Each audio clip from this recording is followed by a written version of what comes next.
Hi Mrs Mala Subramaniam from Madurai. நிறைய பதிவுகள் போட்டுருக்கேன். மதுரை மாலா யூடியூப் சேனலை ஃபர்ஸ்ட் டைம் பார்க்குறவா தயவு பண்ணிட்டு சப்ஸ்கிரைப் பண்ணிட்டு பாருங்க. அண்ட் பக்கத்தில் இருக்கிற பெல் ஐக்கானை கிளிக் பண்ணுங்க. ஒரு லைக் ஒன்று போடுங்க. அந்த வீடியோ எல்லாருக்கும் பிடிச்சிருக்கும்னு நினைக்கிறேன். உங்கள் ஃப்ரெண்ட்ஸ் சர்க்கிள் எல்லாருக்குமே இதை தயவு பண்ணி ஷேர் பண்ணுங்க. நல்ல காரியங்கள் எல்லாருக்கும் ரீச் ஆகணும் அப்படிங்கிறது மட்டும்தான் என்னுடைய ஆசை. இப்போ நம்ம வீடியோக்குள்ளே போகலாம். எவ்ரி மந்த்து உங்களுக்கு சிவராத்திரி அப்படிங்கிறது வருது. பட் உங்களுக்கு இந்த மகா சிவராத்திரி அப்படிங்கிறது இந்த மார்ச் மாதத்தில் மட்டும்தான் வரும்.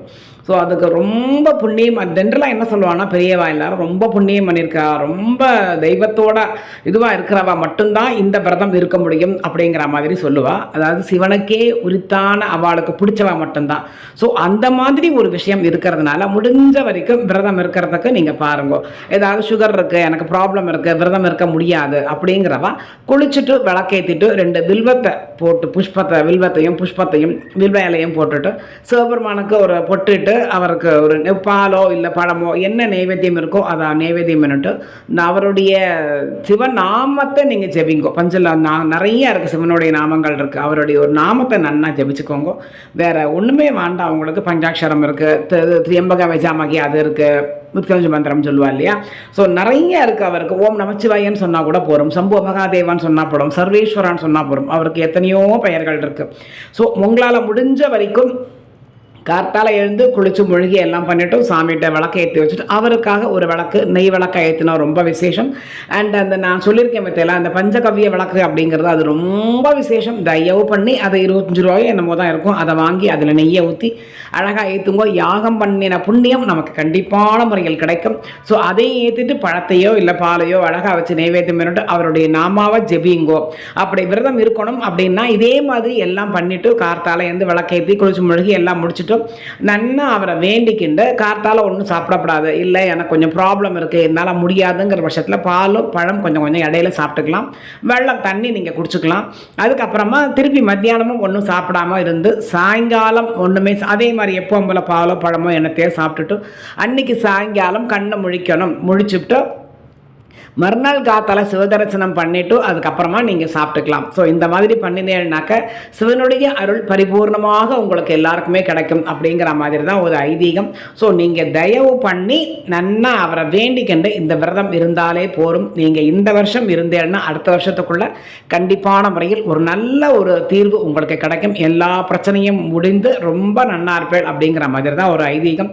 இவருக்கு நிறைய இது இருக்குது. இந்த சிவராத்திரிக்கு நிறைய வரலாறு இருக்கு. சிவனுடைய அடியும் முடியும் பார்க்கணும் அப்படிங்கிறதுக்காக ஒரு பக்கம் விஷ்ணு கீழே போறார், அவர் மேலே போறார், அவர் பிரம்மா.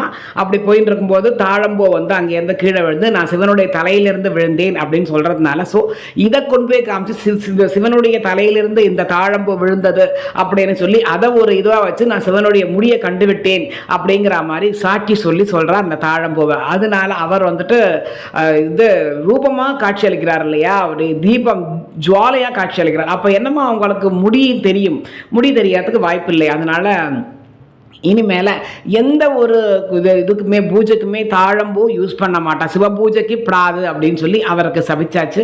அந்த தாழம்பூ சாபம் கொடுத்தார். அதே மாதிரி உங்களுக்கு இந்த ஊரில் கோவிலே இருக்காது அப்படின்னு சொல்லி பிரம்மாவுக்கு சாபம் கொடுத்தார். அதுக்கு அப்புறமா உத்தரகோஷ மங்கையில் போய் இவா 2 பேரும் ரொம்ப தவம் இருந்து வேண்டின்றதுனால பிரம்மாவுக்கு ஒரு சில இடத்துல கோவில்கள் இருக்குது. அதுக்கப்புறம் அந்த உத்தரகோஷ மங்கையில் மட்டும் தாழம்பூ வச்சு அவள் பூஜை பண்ணுவாள்.